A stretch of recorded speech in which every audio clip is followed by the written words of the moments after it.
পিংলা বিধানসভার কালিয়াড়া এলাকায় বিজেপির পার্টি অফিস ভাঙচুরের অভিযোগ তৃণমূলের বিরুদ্ধে। অভিযোগ অস্বীকার তৃণমূলের।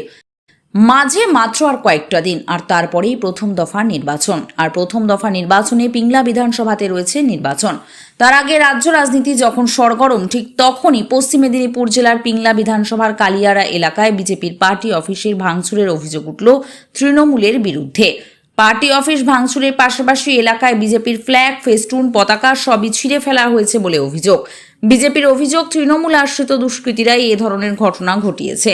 স্থানীয় বিজেপি কর্মী সমর্থকেরা জানতে পেরে ঘটনাস্থলে এসে ঘটনাস্থলে পৌঁছে যান স্বাগতা মান্না। তিনি নির্বাচন কমিশনে অভিযোগ দায়ের করেন। ঘটনার খবর পেয়ে ঘটনাস্থলে আসেন কেন্দ্রীয় বাহিনী সহ পুলিশ আধিকারিকেরা। যদিও ঘটনার পিছনে তৃণমূলের কোনো ষড়যন্ত্র বা হাত নেই বলেই দাবি করেছেন পিংলা বিধানসভার তৃণমূল প্রার্থী অজিত মাইতি। মার খাবো বা সবসময় খাবো, আমরা কেন লুবো? সবসময় খাবো। এটা আমরা অভিযোগ করুন। আজকে পুলিশ নেই, প্রশাসন নেই।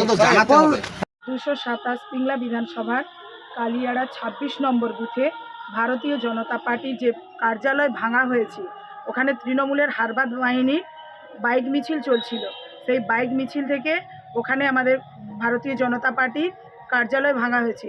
আপনারা জানেন, ওখানে যে আমাদের দলীয় পতাকা ছিল, সব দলীয় পতাকাগুলোকে পুকুরে ফেলে দেওয়া হয়েছে এবং আমাদের একজন কার্যকর্তাকে ওখানে মারধরও করা হয়েছে অন স্পটে।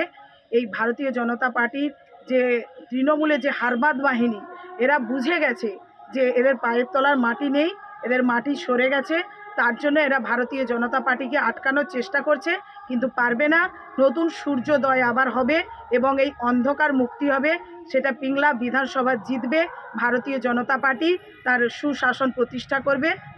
কোথাও আমাদের লোক পার্টি অফিস ভাঙেনি, আর পার্টি অফিস ভাঙাটা আমাদের লক্ষ্য নয়। আমাদের লোক যদি পার্টি অফিস ভাঙে, আমরাই তাকে পুলিশের হাতে তুলে দেবো। আমাদের দল থেকে নির্দেশ দেওয়া আছে, কোথাও কারোর উপর আঘাত হামলা করা চলবে না, কোথাও কাউকে খিস্তি খেউট করা চলবে না। এটা বিজেপির নেই, আমাদের আছে।